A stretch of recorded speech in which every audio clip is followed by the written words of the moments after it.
All right. Welcome, everybody, to another episode of Breaking Bad Careers. We are live on LinkedIn. We are live on Facebook. We are live on YouTube, and we're super, super stoked to be with you. I'm Coach Peter. I'm here with Coach Eli, and we're here with a very, very special guest, Jolene McNeil. Um, I'll toss it over to them to do their introductions. But those of you who have been with us before, you know that I'm an international career coach. I've been doing this type of work for the past 20 years-ish, and been blessed to work all over the world, in China and Japan and in the UK and London, and delivered programming around the world for lots and lots of people from lots and lots of countries. And this is another mechanism for us to share a bit of our expertise, a bit of the frame that we look through in the world in terms of helping people with their careers. Specifically on this live, it's about breaking bad careers. So with that in mind, I'm going to toss it over to Coach Eli to introduce himself, and then we're going to bring Jolene into the mix. Perfect. Thanks, Peter. My name is Eli Beaumont, Coach Eli, international career coach as well, 5-time career changer, recovering management consultant, altruist, you name it. Met Peter over in London, have switched careers from management consulting, business development, higher education, alternative education, now into entrepreneurship. I have the privilege of working with wonderful, wonderful clients, much like Jolene McNeil, who's here with us today, and supporting them in making effective transitions, rethinking about what it is they might like to do, and navigating the space both internally and externally to figure that out, right? So, Jolene, we'd love to hear a little bit more about you. Tell us what's good. Well, good evening, everyone, or afternoon, wherever part of the world you are watching this. I am Jolene McNeil. I love to tell people I'm from the great city of brotherly love, Philadelphia. So all the good and the bad parts. Yes, I like the Eagles. Yes, I love the 76ers. You don't have to ask. Anything that comes out of Philadelphia, I am all for. I currently live in just outside of Washington, D.C. I am a events professional over 20 years, and I am a professional volunteer. So I like to spend most of my time being if you can see my sweatshirt, a hope dealer, spreading hope and helping to make this planet a better place. I met Coach Eli. He was a godsend to me in a very interesting time as I was making the transition after a layoff. And I'm so excited that he invited me to come and speak with you guys and Coach Peter, nice to meet him as well, to talk about careers and transitions from one to another. I love this hope dealer thing, Jolene. So I can't wait to dive into this right away. So you met Eli because you were I guess going through a bit of a career transition. So you were hoping to get a little help. You were hoping to get a little help dealing your own hope, right? So what is this hope dealer thing, and what does it mean to you? So I'll start by saying what's interesting is my middle name is actually Hope. Eli, I don't know if I ever told you that. Tell me that. I'm learning all these new things. Well, after I don't know how we missed that part. So my middle name is actually Hope, and I spent the first 20 years of my life hating the name.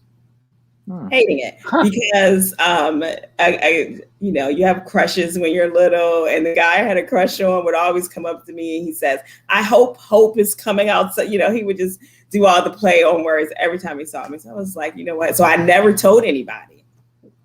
So then, as I was starting to think about how the values that my parents instilled in us, they always had us active in church and helping the community and just being out there, being of service. And that's what my life is about. So the organization that this actually comes from is Extraordinary Birthdays. It's an organization in Washington, D.C. area that provides birthday parties, custom birthday parties for children living in homeless shelters.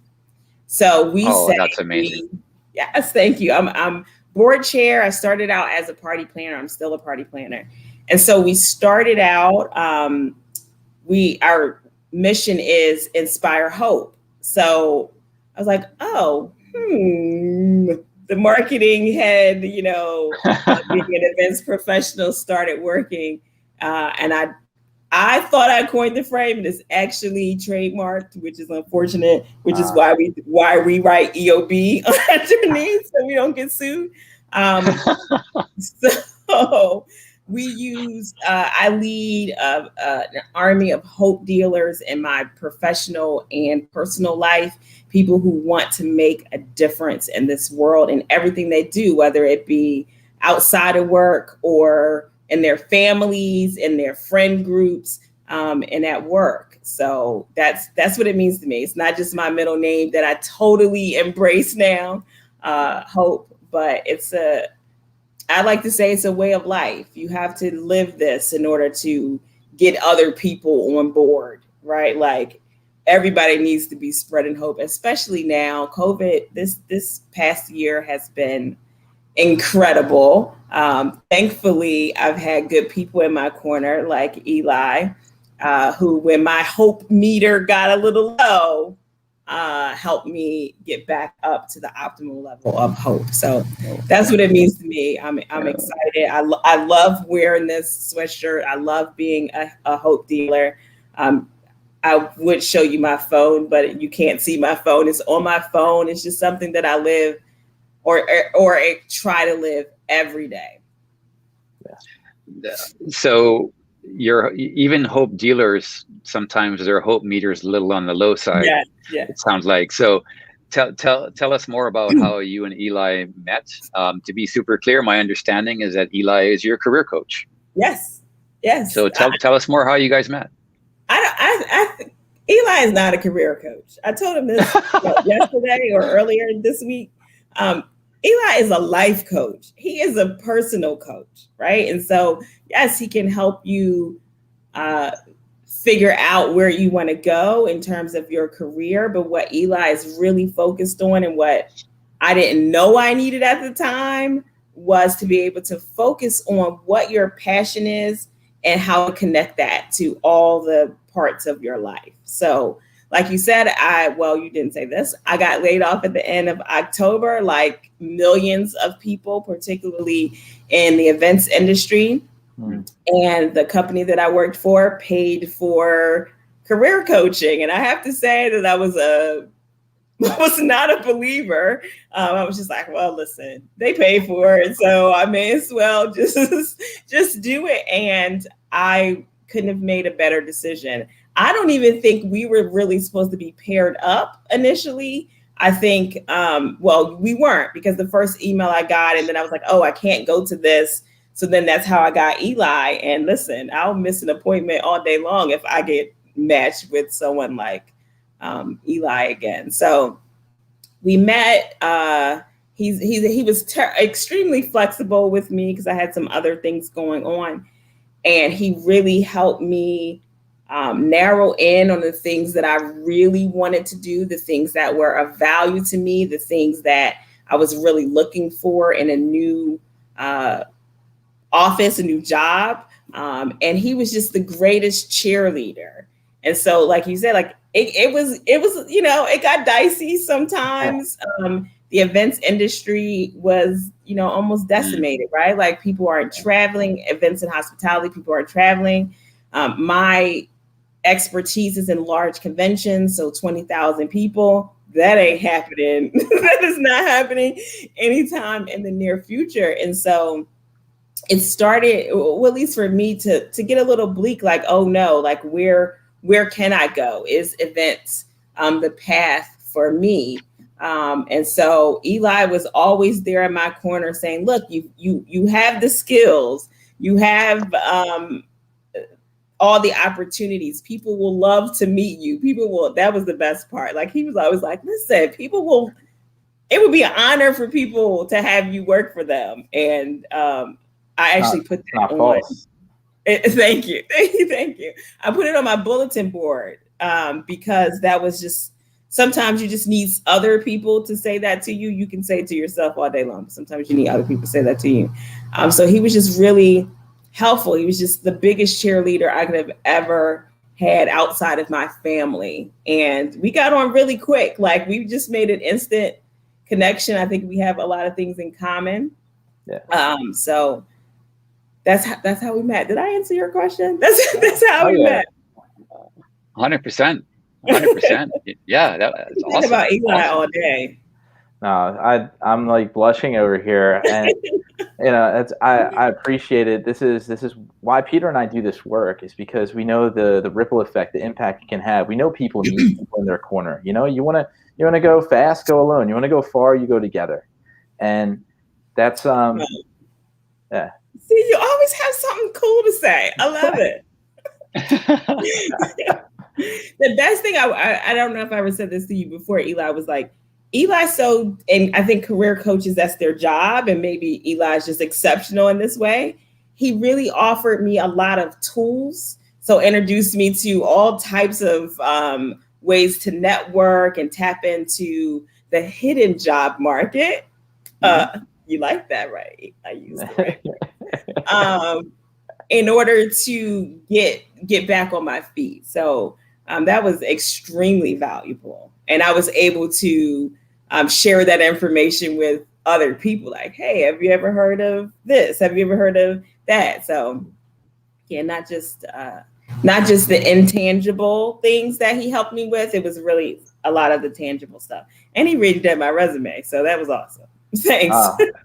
We're going to get into all of that, right? So I think where our viewers are going to find the most value is really diving in and just hearing a little bit about, where did you start? Like, how did you start thinking about career transition?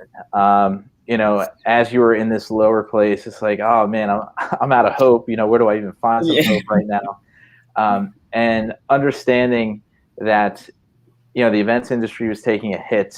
How, what were you looking at outside of events? How did you get back into events? Like, what did that networking process look like, right? So if you could take us through your process, and don't hold back from the ebbs and the flows, because I think a lot of people have been feeling a lot of the stuff that you had gone through as well. Yeah. Well, it was tough. It was really tough. And so when I got laid off at the end of October, I essentially said, that's it. Like, I'm out. This industry is not coming back the way that I know it to come back. So let me figure out what else I want to do. How can I transfer my skills as an event professional to other industries? And so through the process of the career work that I did with Eli, we focused on, what are you good at? What made you most proud? What made you, what makes you tick? What makes you get up in the morning?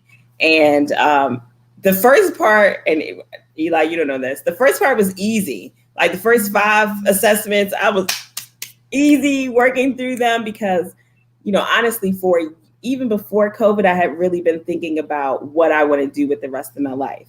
People, if you're in DC or anywhere where there's a large metropolitan, the commute is horrible, right? So going from where I live outside of DC to into the city to work in an office, it was an 1.5 hour commute.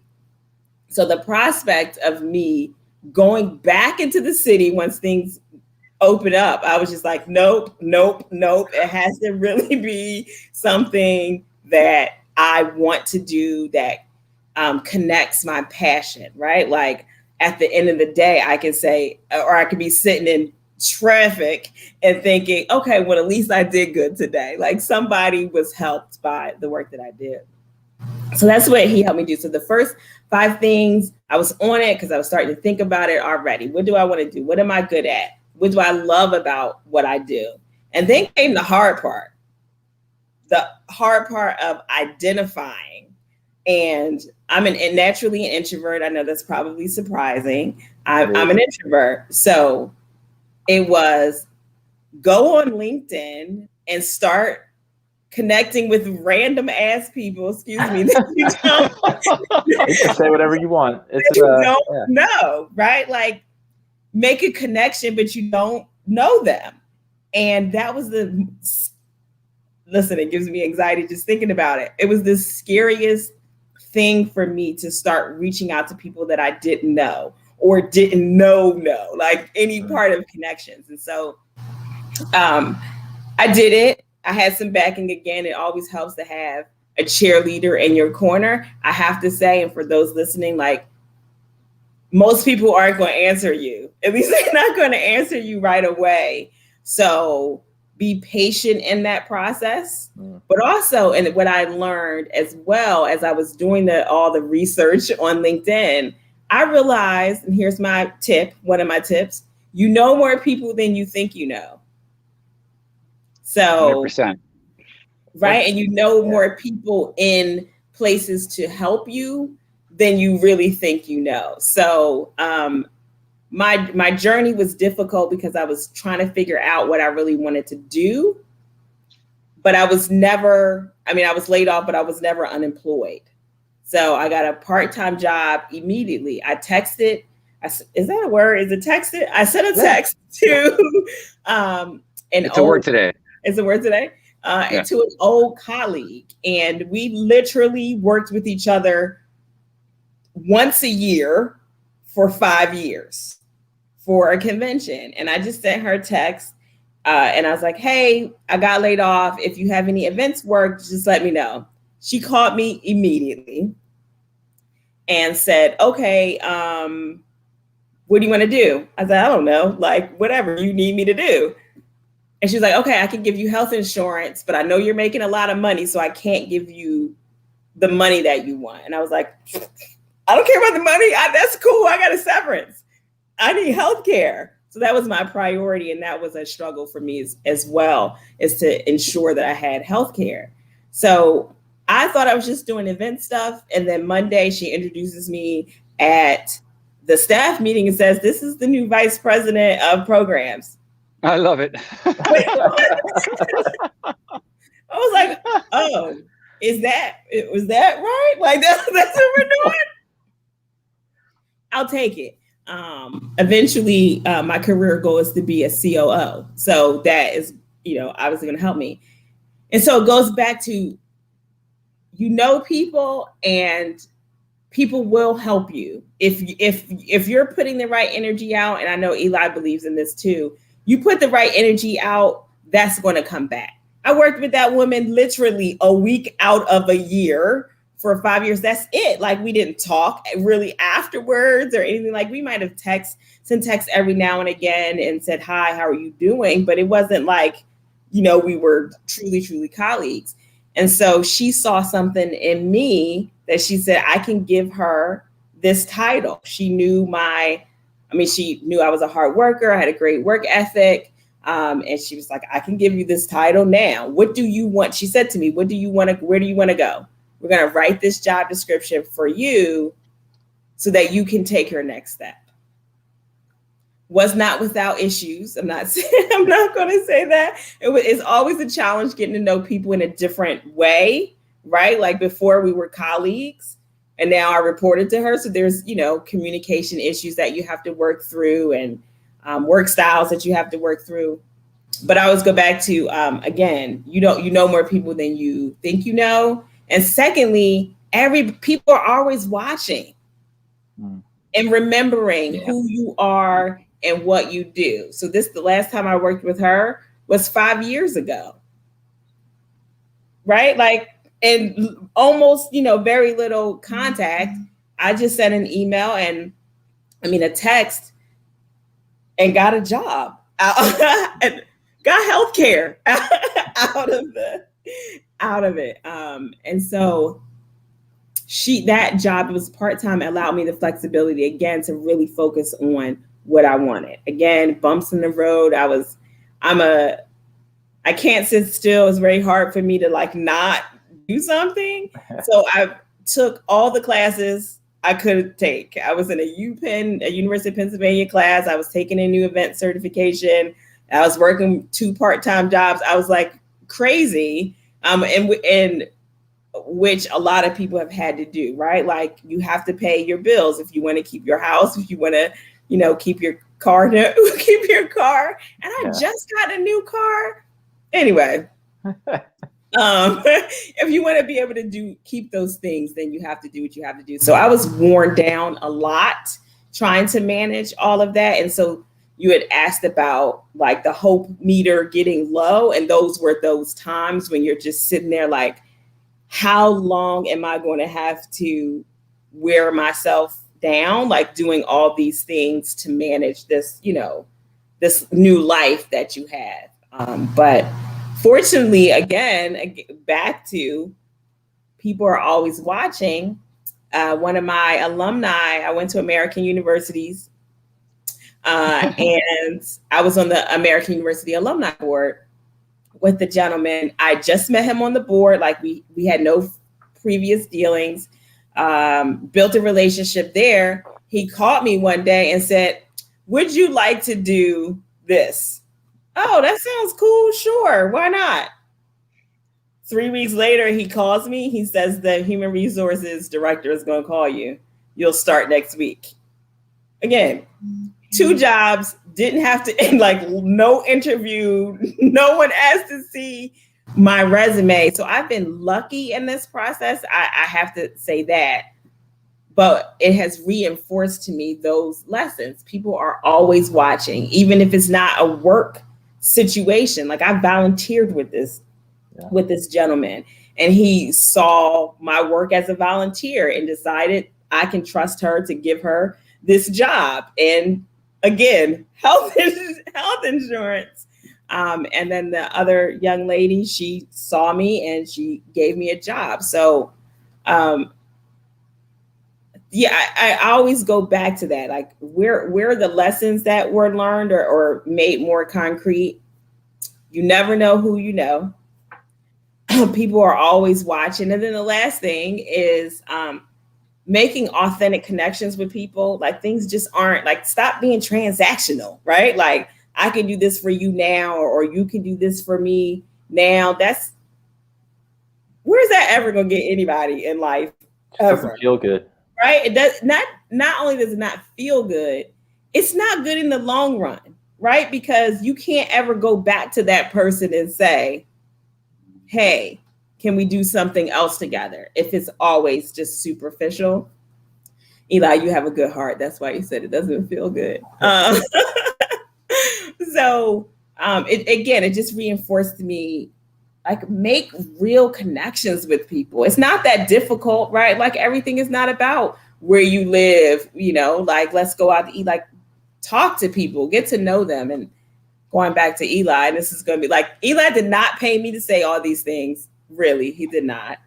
The one thing he really helped me really hone in on that about authentic connections and relationships, and happy that we were able to really build one. So when he asked me to do this today, I was like, hey, whatever you want, Eli, I got you.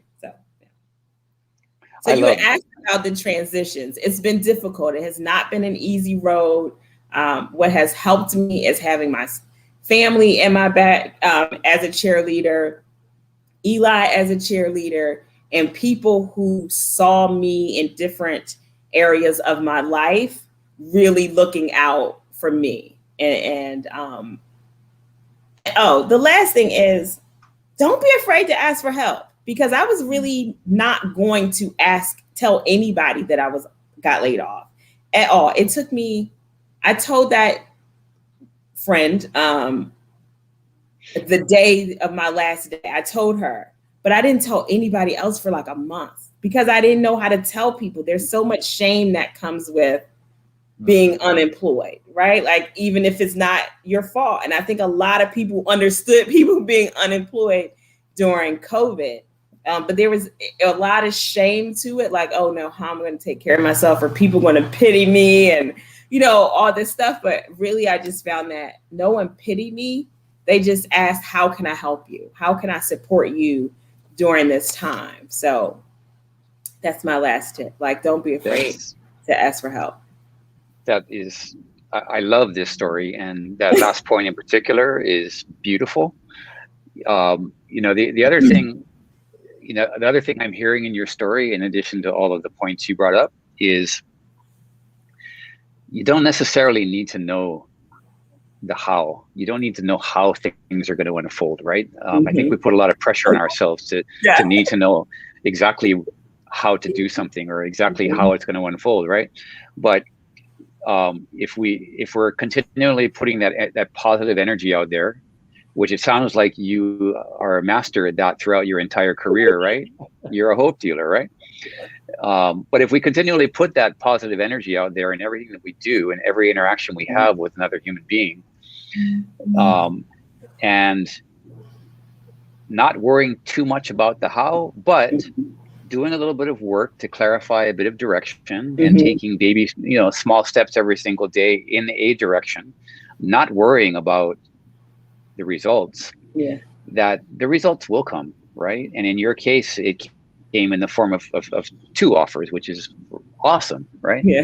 So anyway, that's what I'm hearing as well. So what you said is so correct. Like, it is baby steps, right? Like, and it did get overwhelmed. Like, I'm great. I would I'm great. Like, listen, I'm great. I've managed large conventions, one of the largest conventions in the world.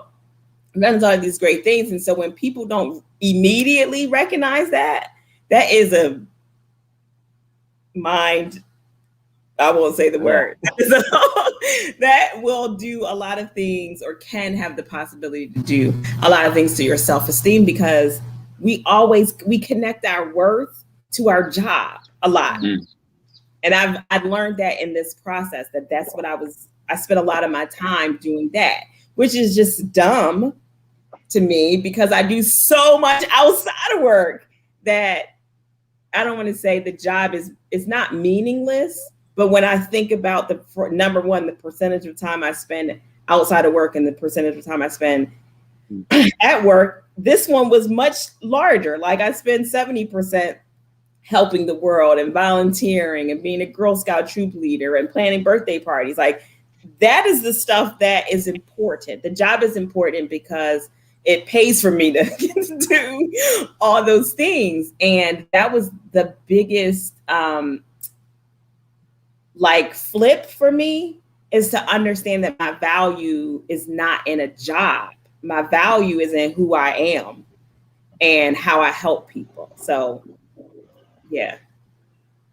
So that'll be, don't, it's going to happen. I hope it doesn't happen for people, right? Like, when you go 6 months without a full-time job, or I went 3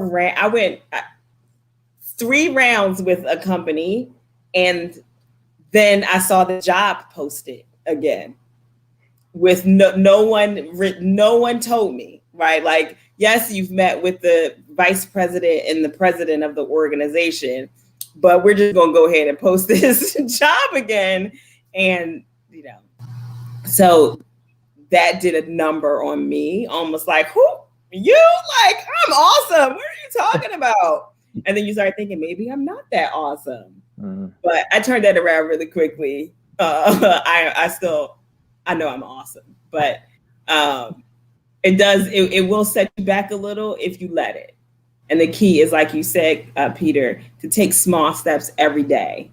So maybe it's not every day getting on the job boards or, looking at the newsletters and stuff, because that will overwhelm you, I found. Give yourself a break in between. Remember the things that you actually like to do, and do those things while you're figuring it out or waiting for the next new and better opportunity. Heck yeah. That's like, man, I think you have a job as a career coach if you want it.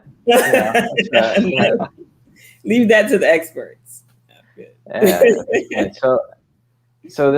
So there are a lot. It was an emotional journey. It was a physical journey. It was a spiritual journey. It was ups. It was downs. And I'd love to better understand, or have the audience better understand, what are the things that work most regularly? When, what did you find was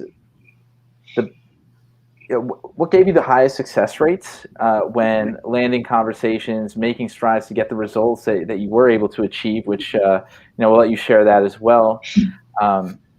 And in those moments where you were getting ghosted, in those moments where, you felt these lows when you see these job postings come up, you say, oh, I rewired that so quickly, but that's where a lot of people struggle, right? Yeah. So I'm just curious if you have any hacks around how did you do it? Maybe we can dive into that a little bit and see how do you break that down to understand my inner critic saying X, Y, and Z. I'm seeing this posting. Maybe I'm not enough, but wait, is that true, right? And what was the process to like get through to the other side of no, you know what?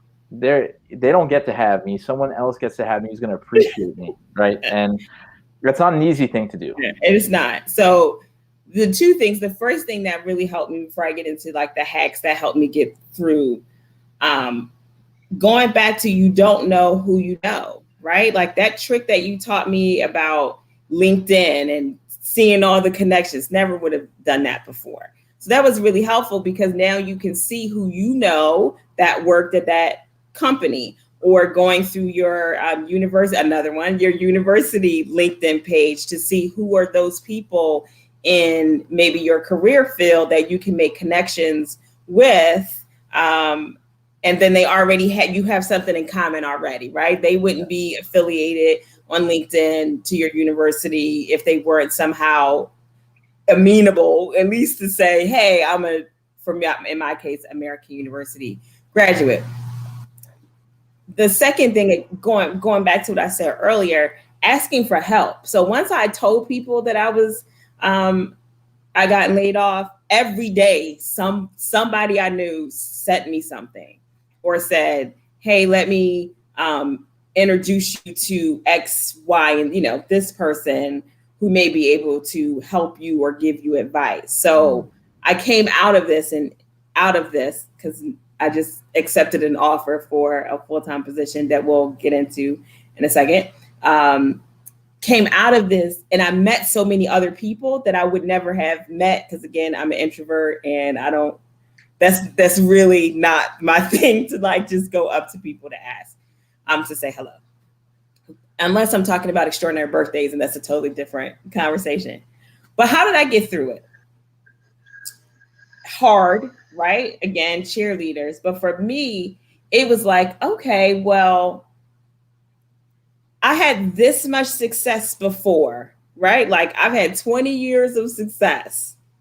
Why would I let one person tell me that I'm not the most awesome thing since croissant sliced bread?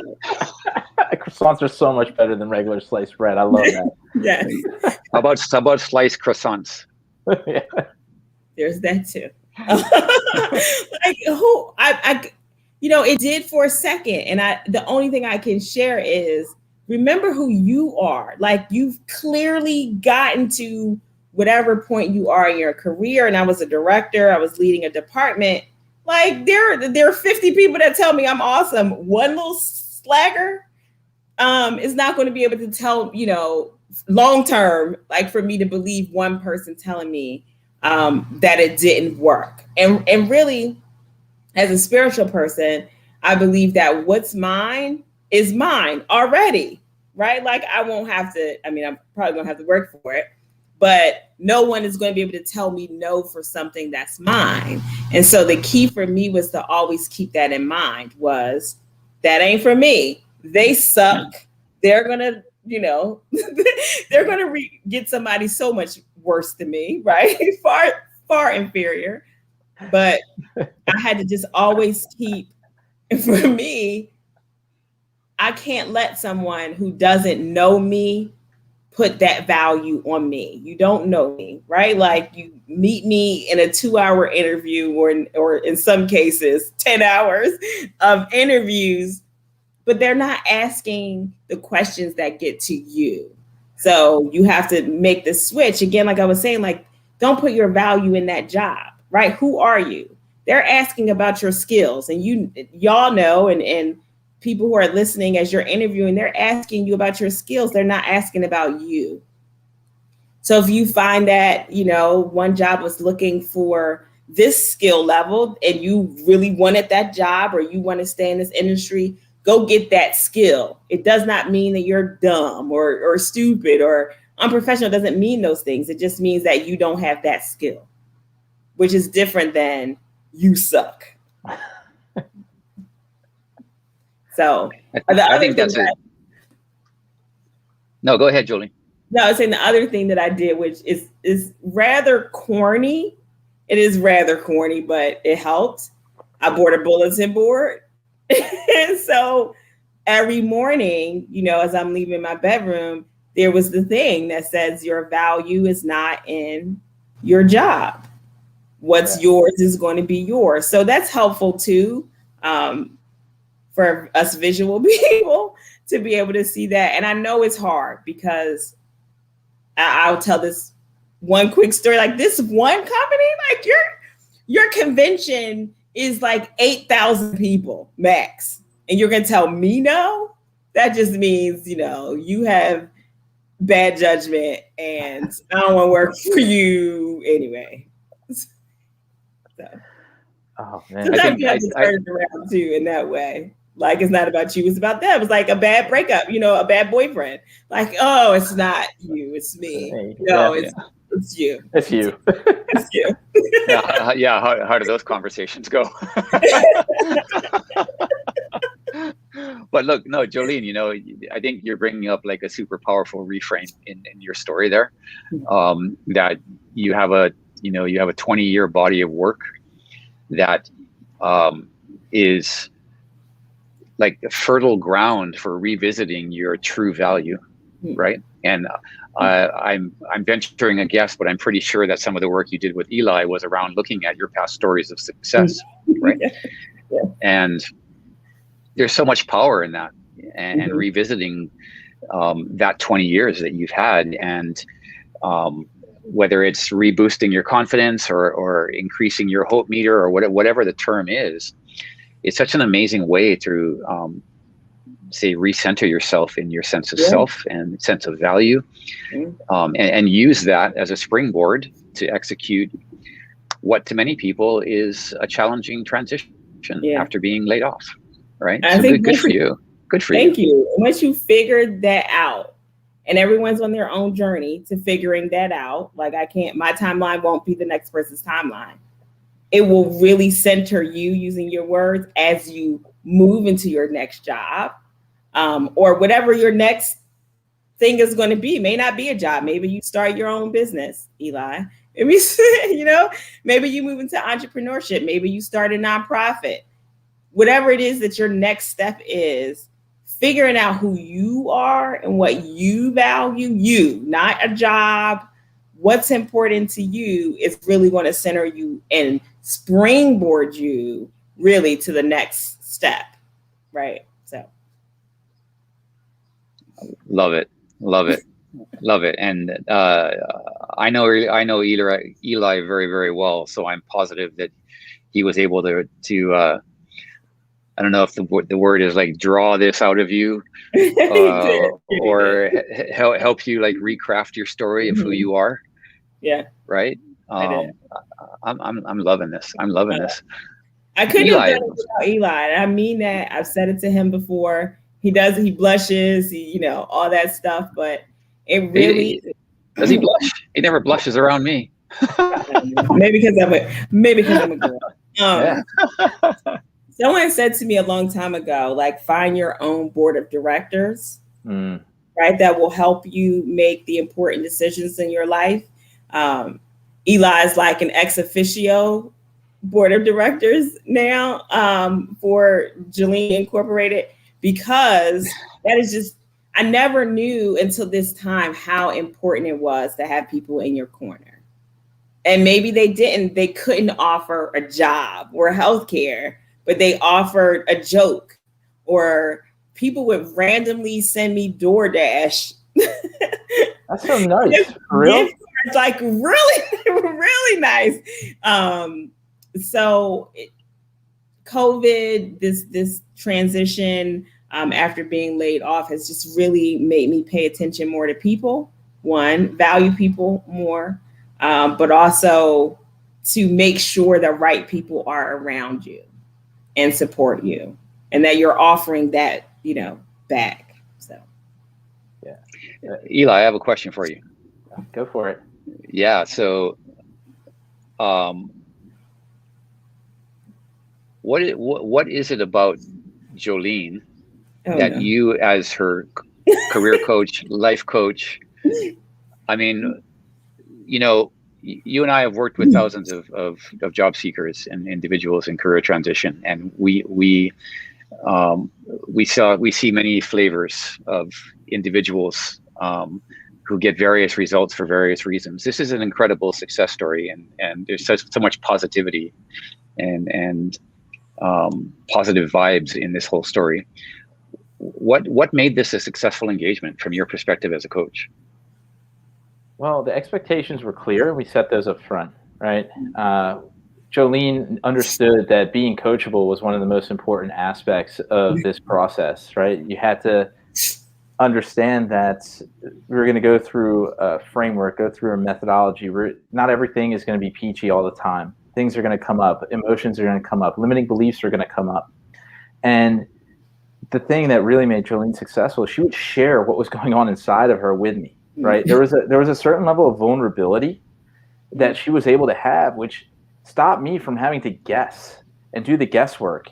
Once you put it out there, once you share what's going on inside of you, not just with me, by putting it out there, she put it out there to herself at the same time, right? And I think that's one of the most powerful things in coaching is we ask questions, you get to share information that maybe you think, but like once you verbalize it, we can then mirror it back. And there were lots of those moments where we were just kind of taking and playing with words that were coming out and just throwing those back. And Jolene was never resistant to embracing like the feedback. So, it was being vulnerable, being open to being vulnerable, being coachable, being able to take feedback and not just take it, but then apply it. Yeah. And honestly, I mean, there are some things that I was like, oh, Jolene, you should try this. And she would try and she'd be like, listen, that's not working for me, but I know that this other thing is, right? Or, you do this cool thing with your resume, Jolene. I want you to tell people what you do because I use it now in my practice with others. But, I was like, Jolene, I don't know about this one piece on the resume. She's like, let me tell you why I do this. So why don't you tell everyone a little bit about like your resume framework that I think is actually brilliant. So I add personal comments or references from people, supervisors, old colleagues into my resume. That way you don't have to guess. You already see something that applies to the work that I did. People can, and Eli helped me like develop good ways to draw people so they can see the whole thing. But you click on it and you see, oh, her old supervisor says she's a superstar. So now they're taking the guesswork out of who I am as an employee. And so they're getting a glimpse of that before they have to do or decide to do a reference check. The key there is you can't just write anything, right? Like young people, if you're listening, keep all your the things they do, the evaluations, your performance evaluations, keep them because you can use those later, right? Because people will start talking about your skills and you can see a trend line. So that's what I did since I was young. I was going to say a child, but so many years ago. But it has to be applicable. So, and from the right person, if that makes sense. So like I was a director, which meant I led a department. So people want to know who a higher level person, what they thought of me. So I would put my vice president down, right? And so I wanted people to understand that I am a strategic thinker. Luckily, he wrote something like that in one of my performance evaluations, and I was able to put that down. And what I found was people actually they look at that, right? Like they're going to LinkedIn. Thank you, Eli, for helping me and making sure I beefed up my LinkedIn profile. But people did look at that. And as I was interviewing, people asked me about those statements. So I never knew how good it was until Eli looked at it and was like, this is great. So yeah, shoot. I'm like, I just moved into a new place. I'm on Amazon looking for stuff. I'm like, which electric tea kettle do I buy? Right?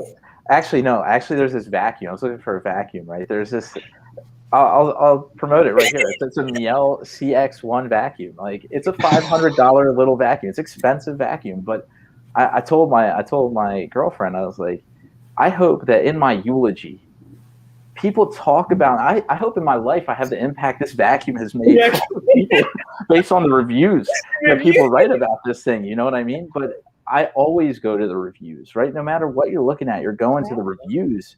If you're going to pick a restaurant, you go to the reviews, because Peter, I think you taught me this. It's your brand is not what you say about yourself. Your brand is what others say about you, particularly when you're not there. Right. So, yeah. I think Bezos gets attributed that, but I'm pretty sure. Yeah, that was a Jeff. Said it. That was a Bezos quote, which we adopted into some of our presentations. Yeah. So it was your brand is what people say about you when you're not in the room. I think that was the quote. Yeah. That's awesome.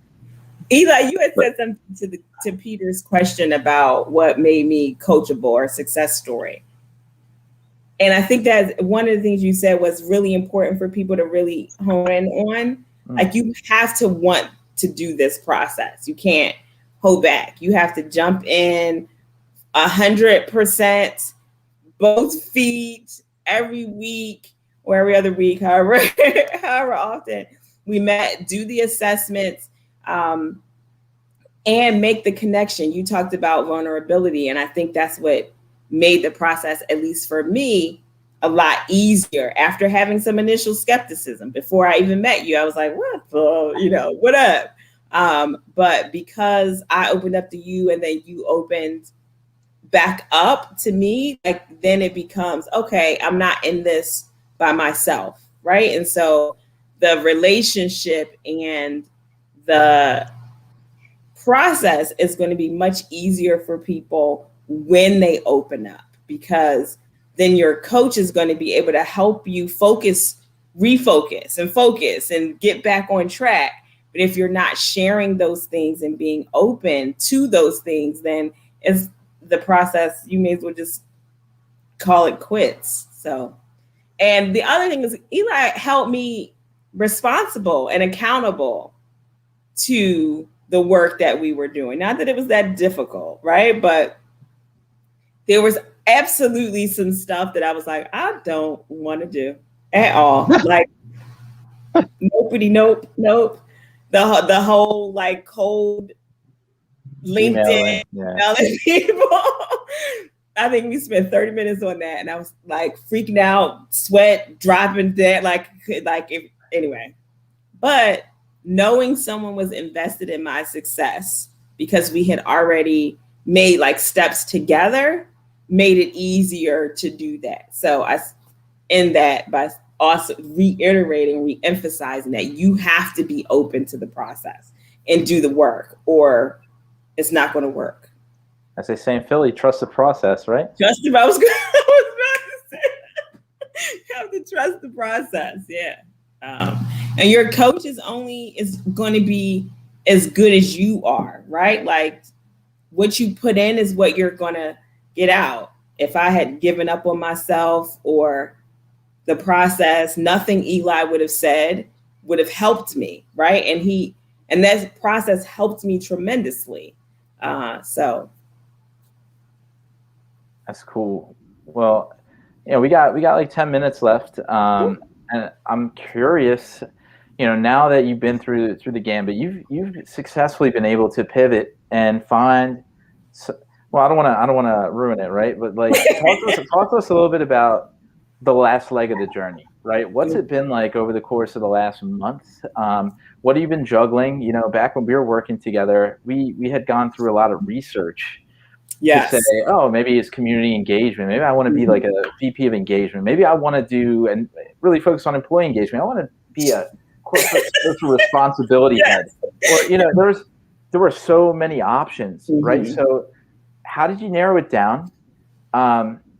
And at a time when the events industry, like you said, was basically decimated, live events, conventions, they're changing. I don't want to say they're not happening, they're changing. They are changing, yes.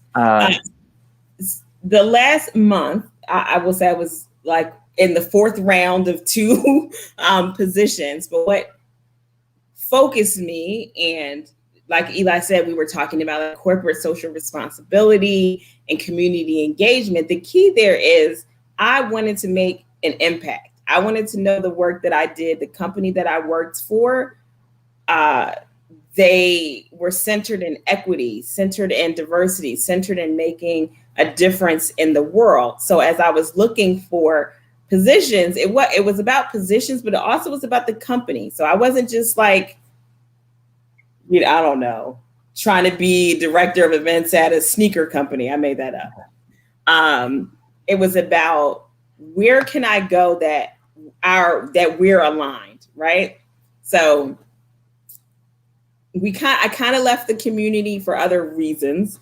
Like community engagement alone to try to focus on how do I do events, because I never wanted to necessarily leave events. How do I do events and the community stuff at the same time? So can I find something that will allow me to do both? And this job will allow me to do both.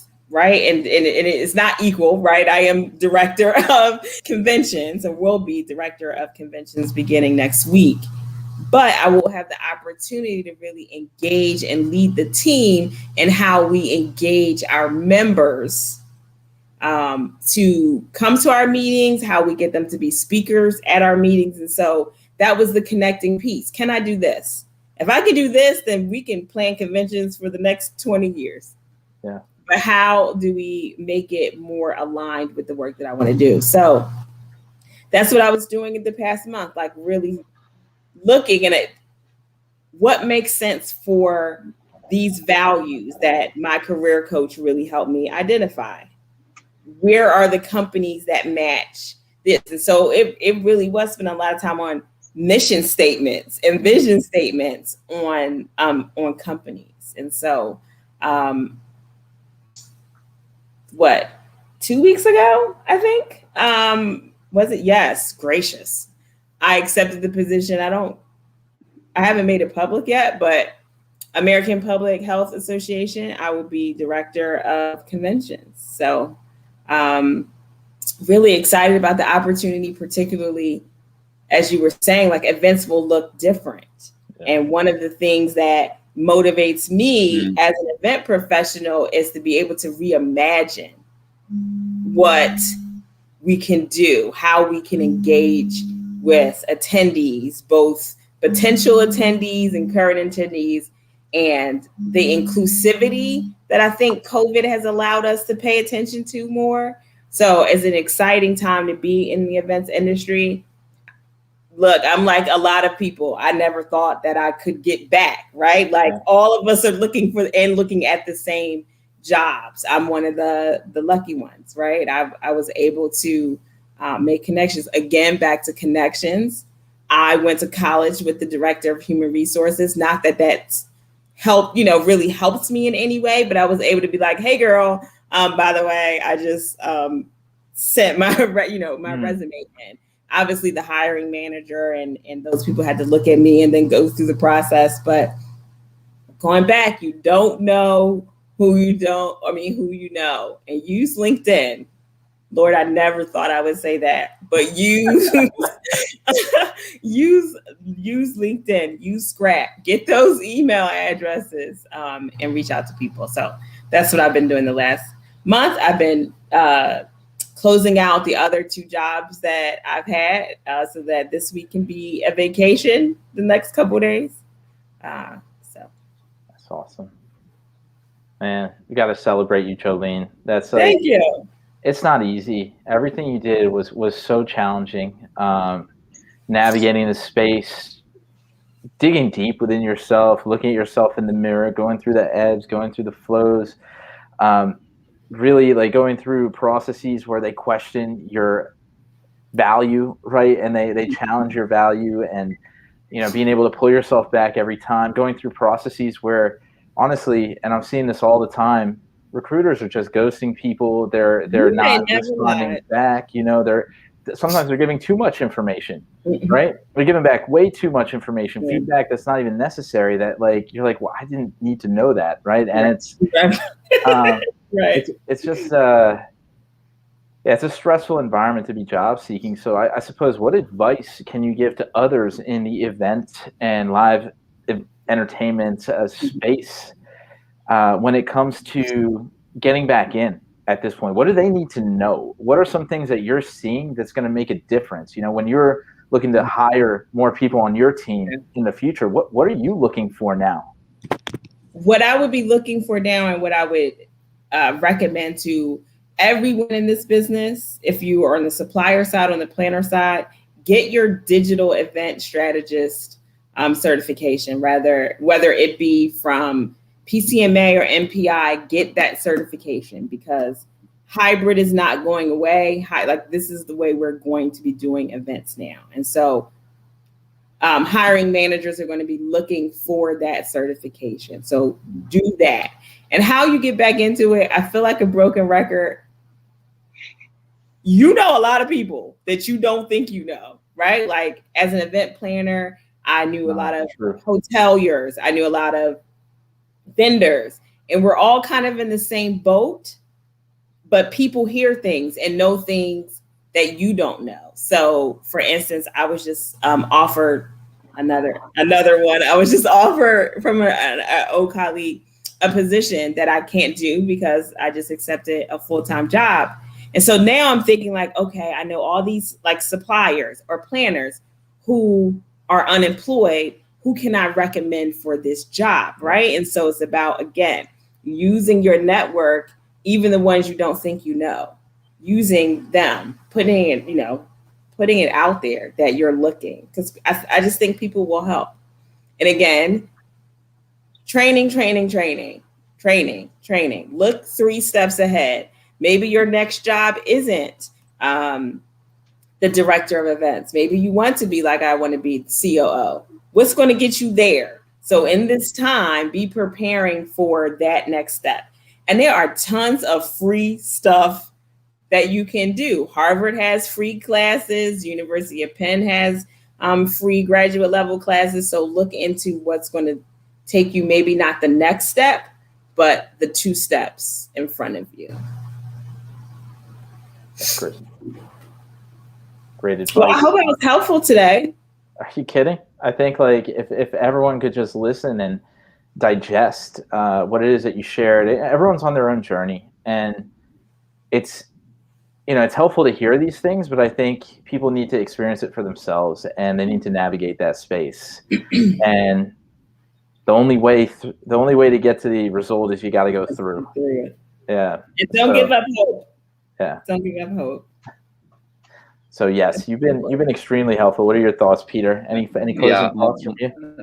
More than helpful. I mean, what I love about this is that it's a story, right? You shared your story with us today, and the stories are incredibly powerful. And through your story today, you have imparted on our viewers all kinds of wonderful lessons, from the value of a coach, the value of Eli in specific, for sure.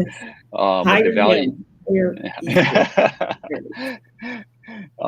value of a coach, and all of the other lessons about networking and the ups and downs of your transition and everything you've learned as a result. And it sounds like you've never actually worked with a coach before, and it sounds like you developed yourself quite a bit in the process. So I just want to wrap up by celebrating you. I mean, this has been amazing. So congratulations on everything you've accomplished so far. Thank you. I appreciate that. Honestly, I'm going to say it again. Number one, skepticism is healthy. Go into these situations open-minded. It was the best decision that I could have made in my life in the past year. And I mean that sincerely. So if you're watching this and you haven't engaged Eli and Peter, just do it. You will not regret it. They did not pay me to say this.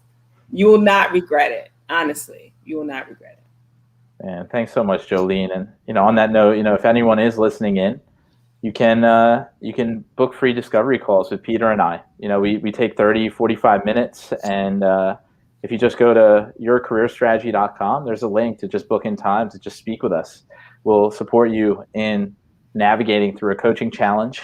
Whatever's at top of mind for you in that moment, we'll work through it and hopefully add as much value as we can in that moment.